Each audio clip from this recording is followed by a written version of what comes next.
Hi hello welcome to 24/7 Koluguri news channel.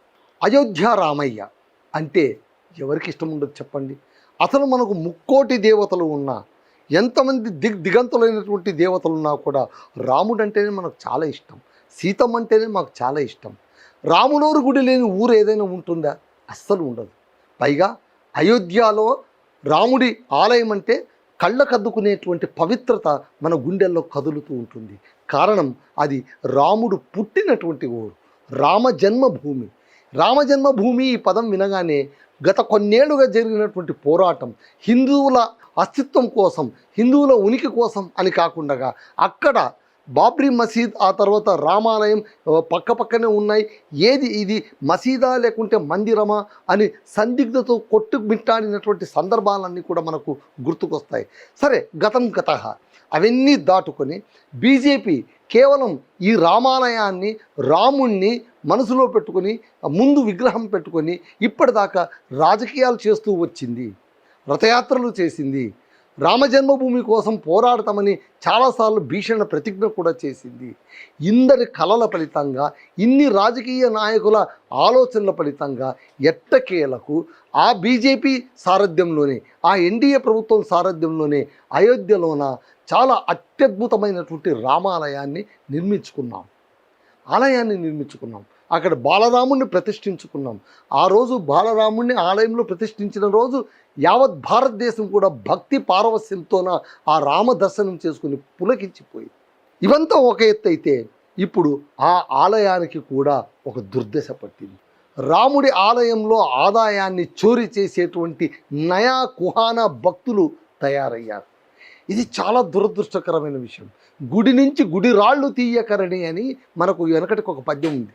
గుడి నుంచి గుడి రాళ్ళు తీయకరణి. ఎవడైనా కానీ దేవుడు అంటే భయపడతారు, కానీ దొంగలకు దేవుడు అంటే ఏం భయం ఉండదు. దేవాలయంలోనే దొంగతనం చేస్తారు.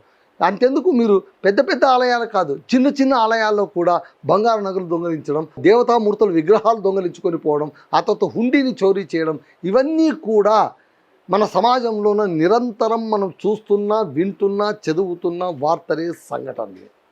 ఇక్కడ మళ్ళీ అయోధ్య రామాలయానికి ఎందుకంతటి విశిష్టత అంటే, ఆ ఆలయం రాముడు పుట్టినటువంటి ఊరిలోన ఆ బాలరాముడిని ప్రతిష్ఠించుకున్న శుభ సందర్భం కాబట్టి మనకు రామాలయం అంటే అయోధ్య రామాలయం, అందులోనూ అయోధ్య రామాలయం అంటే ఒక ప్రత్యేకమైనటువంటి అనురక్తి, అభిమానం, అనురాగం. సరే, ఇవన్నీ మనం కాస్త పక్కన పెడితే, ఏంటి ఈ అయోధ్య రామాలయానికి ఏం జరిగింది? గత కొన్ని రోజులుగా ఒక కలకలం మొదలయ్యింది. అయోధ్య రామాలయంలోన అవినీతి చోటు చేసుకుంది. 40 రోజుల్లో 70 సార్లు హుండీని చోరీ చేయడానికి ప్రయత్నించారు. ఇది సామాన్యమైన వార్త కాదు. కేవలం 40 రోజుల వ్యవధిలో 70 సార్లు ఆలయంలో హుండీని చోరీ చేయడానికి ప్రయత్నించారు. అలా చోరీ చేయడానికి ప్రయత్నించింది రాత్రిపూట ముసుగేసుకొచ్చినటువంటి దొంగలేం కాదు, కళ్ళకు గంతులు కట్టుకుని వచ్చినటువంటి దొంగలేం కాదు, చాలా కాలం నుంచి కాపు వేసినటువంటి దొంగలేం కాదు. అలా దోచుకున్న వాళ్ళు మరెవరో కాదు, ఆలయంలోన ప్రధాన పాత్ర పోషిస్తున్న వాళ్ళే. సో దొంగ చేతికి తాళం చెవి ఇచ్చినట్టుగా ఆలయంలోన హుండీ, నగదు లెక్కలు ఇవన్నీ కూడా సరిచూడాల్సినటువంటి కొంతమంది సభ్యులు కలిసి ఈ దురాగతానికి పాల్పడ్డం అనేటువంటిది ఇప్పుడు రామభక్తులందరూ కూడా ముక్కుపైన వేలేసుకునే పరిస్థితి ఎదురయ్యింది. సో ఈ ఘటన ఏంటో మనం చూద్దామంటారు. అయోధ్య రామాలయంలో అవినీతి జరిగిందా? భక్తకోటి మనసుల్లో ఇది ఖచ్చితంగా కలవరపరిచే అంశమే. బాలరాముడికి చేరాల్సిన ప్రియమైన కానుకల్ని మధ్యలో స్వాహా చేశారు. అందుకే మనకు ఒక సినిమాలో ఒక పురోహితుడు అంటూ ఉంటాడు, ఏంటంటే ఆలయం ఎందుకండి ఇంత పాతో పడిపోయింది, ఏంటి పూజలు పునస్కారాలు ఏమీ లేవు కదా అంటే, అప్పుడు పూజారి పాపం నిర్వేదంగా నవ్వుతూ అంటాడు, స్వామి, ఇచ్చే చేతికి పుచ్చుకునే చేతికి మధ్యలో ఎన్ని చేతులు ఉంటాయో, మన చేతికి వచ్చేసరికి అంతా కరిగి నీరైపోతుందండి. ఈ సందర్భంలో మీకు ఇంకొక విషయం చెప్పాలి. తమిళనాడులోన ముఖ్యమంత్రిగా కొత్తగా బాధ్యతలు స్వీకరించినటువంటి దళపతి విజయ్ అద్భుతమైనటువంటి సంచలనమైనటువంటి నిర్ణయం తీసుకున్నారు. అందరూ షాక్ అయిపోయారు ఈ నిర్ణయానికి. ఏంటి అంటే, తమిళనాడులోన ఆలయాల్లో వచ్చినటువంటి ఆదాయాన్ని వేరే పనులకు ప్రభుత్వం వినియోగించుకోవడానికి వీలు లేదు, కేవలం ఆ ఆలయం సొమ్మును ఆ ఆలయం ధూప దీప నైవేద్య అభివృద్ధి కార్యక్రమాలకే వినియోగించి తీరాలి అని ఆయన ఒక రూల్ని పాస్ చేశారు. ఇది కదా చేయాల్సింది. సో చూడండి, ఎవరెవరో అధికారంలో వచ్చినప్పుడు ఎన్నెన్ని మంచి పనులు జరుగుతాయో మనం చెప్పలేం. విజయ్ ఆలోచనలో ఈ బుర్రలో ఈ ఆలోచన తట్టింది. ఇంతవరకు ఆ ఆదాయం అన్నింటినీ ఎక్కడ తీసుకునే వాళ్ళు ప్రభుత్వం. అంతెందుకండి, టీటీడీ ఉంది మనకు ఆంధ్రప్రదేశ్లోన, అద్భుతమైనటువంటి తిరుమల తిరుపతి దేవస్థానం ఉంది. దానికి వచ్చేటువంటి ఆదాయం ఆల్మోస్ట్ ఒక రాష్ట్ర బడ్జెట్ అంతటిది అని మనమే అనుకుంటుంటాం. మళ్ళీ ఆ ఖజానా సొమ్మంతా కూడా కేవలం ఆలయానికి వినియోగిస్తున్నామా, కేవలం ధర్మ కార్యక్రమాలకు వినియోగిస్తున్నామా? లేదు, అది ప్రభుత్వపరం అయిపోయింది. ఎండోమెంట్ అని అంటాం. ఎప్పుడైతే ఎండోమెంట్ చేతికి వచ్చేసిందో ఆ నిధులు డబ్బులు అన్నీ కూడా భ్రష్ట సంపాతములు అన్నట్టు, ఆకాశం నుంచి గంగాదేవి కురుస్తూ చివరికి డ్రైనేజీల్లో కలిసిపోయేది ఆ నీరు అన్నట్టు, ఎక్కడో భక్తులు భక్తిపూర్వకంగా సమర్పించిన కానుకలన్నీ కూడా పరహస్తం గతం గత అన్నట్టు వేరే చేతికి వెళ్ళిపోతూ ఉన్నాయి. ఇది చాలా దుర్భరమైనటువంటి పరిస్థితి. ఆస్తిక మహాశైలందరూ కూడా ఆవేదన వ్యక్తం చేయాల్సినటువంటి సందర్భం ఇది. సో ఇక్కడ కానుకల్ని స్వాహా చేశారు. 40 రోజుల్లో 70 సార్లు చోరీ చేశారు. ఈ నెల 7న ఈ బండారం కాస్త బట్టబయలైపోయింది. శ్రీరామ జన్మభూమి తీర్థక్షేత్ర ట్రస్ట్ సభ్యుడు, మళ్ళీ దీన్ని వెలుగు చూపించింది ఎవరు? ఈ మొత్తం అవినీతి బండారం ఎట్లా బట్టబయలైందంటే, శ్రీరామ జన్మభూమి తీర్థక్షేత్రం ఒకటి ఉంది, ట్రస్ట్ ఉంది. ఆ ట్రస్ట్ సభ్యుడు కృష్ణమోహన్ ఫిర్యాదు చేశారు. ఏమని? 80 లక్షల దాకా స్వామివారికి సంబంధించినటువంటి సొమ్ము పక్కదారి పట్టిపోయింది, ఎవరి చేతిలోనో పడిపోయింది అని ఆయన ఫిర్యాదు ఇవ్వడంతో పోలీసులు అప్రమత్తమయ్యారు. వాళ్ళు దర్యాప్తు చేసి ఈ కేసుకు సంబంధించి ఇప్పటిదాకా 8 మందిని అరెస్ట్ చేశారు. వివాదం మరింత కాస్త ముదురుతూ ఉంది అన్నమాట. సో ఈ 8 మందిని అరెస్ట్ చేశారు. వారిలో నిందితులు ఎవరు అంటే అవినాష్ శుక్లా, రామ్శంకర్ యాదవ్ అలియాస్ టిన్ను యాదవ్, అనుకల్ప్ మిశ్రా, కరుణేష్ పాండే, సుభాష్ చంద్ర శ్రీవాస్తవ, శ్రీరామ్ శంకర్ మిశ్రా, లవకుశ్ మిశ్రా, మనీష్ కుమార్ యాదవ్ వీళ్లను అరెస్ట్ చేశారు. సో యూపీ ప్రభుత్వం 13న సిట్ కూడా ఏర్పాటు చేసింది. ఈ సంఘటనకు సంబంధించి ఒక సిట్ ప్రత్యేక దర్యాప్తు సంస్థను కూడా ఏర్పాటు చేసింది. 23న అంటే 13న సిట్ ఏర్పాటు చేస్తే సరిగ్గా 23వ తారీఖు అంటే 10 రోజుల తర్వాత ప్రభుత్వానికి ప్రాథమిక నివేదిక అందింది. విస్తుపోయే నిజాలు అందులో బయటకు వచ్చాయి. 25న ఎఫ్ఐఆర్ నమోదు కాగా గత గురువారం ఈ 8 మంది నిందితులు, ఇప్పుడు నేను ఎవరి పేర్లైతే చెప్పానో వాళ్ళందరినీ కూడా అరెస్ట్ చేశారు. అంటే కొంతమంది ఫిర్యాదులు కూడా ఇచ్చారు. శ్రీరామ ఆలయ నిర్మాణ సమయంలో 200 వెండి ఇటుకలు సమర్పించామని, దానికి సంబంధించిన రసీదు ఇప్పటిదాకా అందలేదని, ఆ వెండి దేనికి ఉపయోగించారో మాకు తెలియట్లేదని సింధ్ సామాజిక వర్గానికి చెందిన సంస్థ ఫిర్యాదు చేసింది. చూడండి ఒక్కొక్కటి ఎలా వెలుగులోకి వస్తున్నాయో.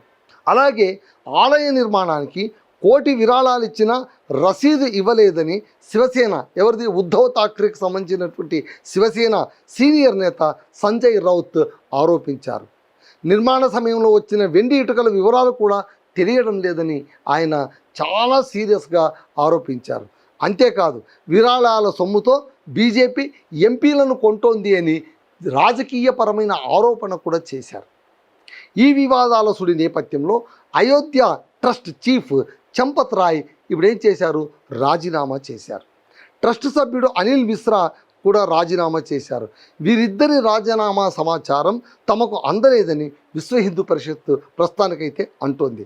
గతంలోన చంపత్ రాయ్ కారు డ్రైవర్గా నిందితులో ఒకరైనటువంటి రామ్ శంకర్ యాదవ్, టిన్ను యాదవ్ అని చెప్పి అలియాస్ టిన్ను యాదవ్ అని అన్నాం కదా, అతను గతంలోన trust chief Champat Rai car డ్రైవర్గా అతను పనిచేశారు. దర్యాప్తులో ఇప్పటి వరకు సుమారు 79.85 లక్షల నుంచి 80 లక్షల వరకు నగదు స్వాధీనం చేసుకున్నట్టు అధికారులు వెల్లడించారు.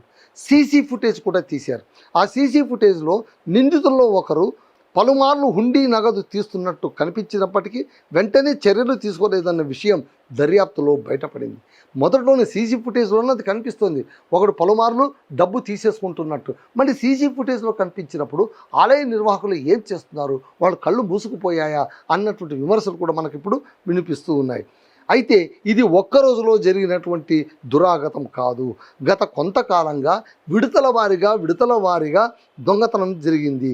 సో సిట్ ఇలా అనుమానిస్తుంది, నిందితులపైన నేర కుట్ర, ఉద్యోగి చేత దొంగతనం, నమ్మక ద్రోహం, దొంగ సొత్తు దాచిపెట్టడం వంటి తీవ్రమైన భారతీయ న్యాయ సంహిత సెక్షన్ల కింద కేసులు కూడా నమోదు చేశారు.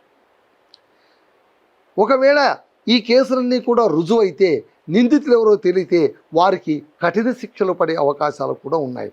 యూపీ సీఎం యోగినాథ్ ఆదిత్య ఈ వ్యవహారంపై స్పందిస్తూ దోషులను ఎట్టి పరిస్థితుల్లోనూ వదిలిపెట్టబోమని, అయోధ్య ప్రతిష్టను దెబ్బతీయకుండా నిజానిజాలు వెలికి తీస్తామని చెప్పారు. సిట్ తన ప్రాథమిక నివేదికలో ట్రస్టు పరిపాలనలోని సంస్కరణలు, పర్యవేక్షణ బలోపేతం చేయాలని ప్రభుత్వానికి సూచించినట్లు కూడా మనకు తెలుస్తోంది. ఈ ఘటన పైన సాధారణంగా ప్రతిపక్షాలు కాచు కూర్చొని ఉంటాయి కాబట్టి ఈ ఘటన పైన అవి విరుచుకుపడ్డాయి. అవి ఎలా విరుచుకుపడ్డాయంటే, కొందరు సుప్రీంకోర్టు పర్యవేక్షణలోన విచారణ జరపాలని డిమాండ్ చేస్తుండగా అధికార పక్షం చట్టపరమైన చర్యలు కొనసాగుతాయని చెబుతోంది. దేశవ్యాప్తంగా కోట్లాది మంది భక్తులు విరాళాలు అందించిన ఈ ఆలయంలో జరిగిన ఈ ఘటన దానాల భద్రత, పారదర్శకత, లెక్కల నిర్వహణపై ప్రశ్నలు లేవనెత్తుతోంది. దీంతో భవిష్యత్తులో డిజిటల్ ఆడిట్, సీసీటీవీ పర్యవేక్షణ, నగదు లెక్కింపు విధానాల్లో మరింత కఠిన చర్యలు తీసుకునే అవకాశాలు ఉన్నాయి.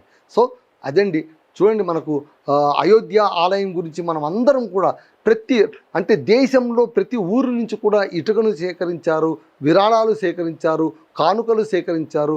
భారతదేశంలో ఉన్న హిందువులందరి చేత, రామభక్తులందరి చేత ఇచ్చిన విరాళాల వల్ల నిర్మించినటువంటి అద్భుతమైన ఆలయంలోన రోజువారీ ఆదాయానికి గండి కొడుతున్నారు అంటే ఇది నిజంగా కూడా ఆలయంలో దొంగలు పడ్డారని చెప్పాలి. మళ్ళీ రామాలయంలో పడిన దొంగల్ని ఎవరు కటకటాల వెనక్కి పంపుతారు? మళ్ళీ బీజేపీకి ఇది ఒక రకంగా ఏమైనా మచ్చ తెచ్చేటువంటి ఘటన. ఈ ఘటన నుంచి వాళ్ళు ఎలా బయటపడతారు? ఇవన్నీ కూడా మనం ఎదురు చూడాల్సిన అంశాలు. ఇదండి సమాచారం. That's all.